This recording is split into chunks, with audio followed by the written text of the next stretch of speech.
आशा है आप प्रसन्न होंगे और स्वस्थ होंगे। आज मैं आपको कहानी सुनाऊंगी। उसका शीर्षक है 3 प्रश्न। एक राजा था। एक दिन वह अपने महल में बैठा था। उसी समय उनके मन में 3 प्रश्न आया। पहला प्रश्न था, सर्वोत्तम समय क्या है। दूसरा प्रश्न था, सर्वोत्तम मनुष्य कौन है। और तीसरा प्रश्न था कि सर्वोत्तम कार्य क्या है। राजा ने दरबार बुलाया। उसमें विद्वान पंडितों को बुलाया गया। राजा ने विद्वान पंडितों को बारी बारी से पूछा, सर्वोत्तम समय क्या है, सर्वोत्तम मनुष्य कौन है और सर्वोत्तम कार्य क्या है। सभी पंडितों ने अपने अपने अनुसार इन तीनों प्रश्न का उत्तर दिया, लेकिन राजा को किसी भी विद्वान पंडित का उत्तर सुनकर मन शांत नहीं हुआ। राजा पंडितों के उत्तर से संतुष्ट नहीं हुए। राजा अपने महल से निकले और नगर से दूर एक सन्यासी का आश्रम था। उसमें सन्यासी से इस प्रश्न का उत्तर पूछने गए।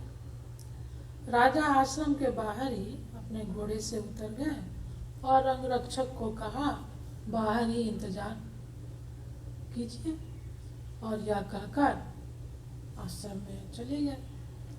दोपहर का समय था। सन्यासी अपने खेत में काम कर रहा था। खेत से सब्जी तोड़ रहा था। राजा को आते देखकर सन्यासी बोला, आइए राजन, कैसे आना हुआ।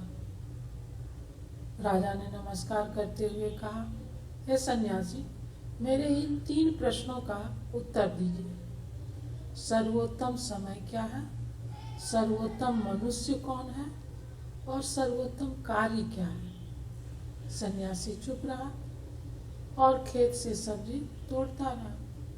यह देखकर राजा भी सन्यासी की मदद के लिए सब्जी तोड़ने लगा। धीरे धीरे शाम हो गई। राजा और सन्यासी खेत में काम ही कर रहे थे।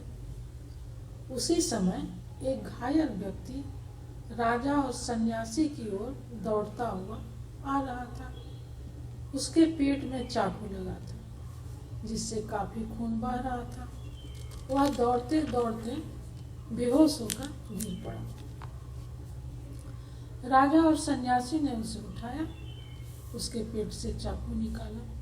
खून काफी बह रहा था, लेकिन सन्यासी और राजा के काफी उपचार के बाद उसका खून बहना बंद हो गया। अब रात्रि का समय हो गया। सन्यासी ने कहा, राजा, आप रात्रि का समय है, यहीं विश्राम कीजिए। सुबह होने पर राजमहल चले जाइएगा। राजा ने कहा, हाँ, रात्रि यहीं विश्राम कर लूंगा। सुबह तक उस व्यक्ति को भी होश आ जाएगा और पूरी जानकारी भी मिल जाएगी कि वह व्यक्ति कौन है। सुबह होने पर जब राजा और सन्यासी उस घायल व्यक्ति से मिलने गए तो वह फूट फूट कर डर के मारे रो रहा था। उसने कहा, राजा, मुझे माफ कर दीजिए। आपके शत्रु ने मुझे आपको जान से मार डालने के लिए भेजा था। मैं झाड़ी में छुपकर आपकी प्रतीक्षा कर रहा था कि जब आप आश्रम से निकलेंगे तो आप पर चाकू से वार कर दूंगा, जिससे आपका अंत हो जाएगा। लेकिन आपके अंगरक्षक ने मुझे देख लिया और मुझ पर चाकू से वार कर दिया, जिससे मैं घायल होकर बेहोश हो गया। मुझे प्राण दंड दे दीजिए, मैं जीवित रहना नहीं चाहता। राजा ने कहा, तुम शांत हो जाओ। यह तो दरबार में निश्चित किया जाएगा कि तुम्हें क्या दंड दिया जाए। राजा का सैनिक उसे बंदी बनाकर राजमहल लेकर चले गए। अब राजा ने सन्यासी से कहा कि आप मेरे प्रश्नों का उत्तर नहीं दिए। तब सन्यासी ने कहा, आपके प्रश्नों का उत्तर तो इस घटना में ही है।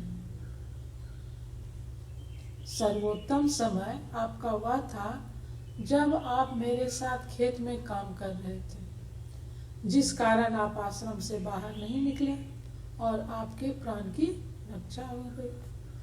सर्वोत्तम मनुष्य हुआ था जो आपको मारने आया था, उसे घायल कर दिया, यानी राजा का अंगरक्षक।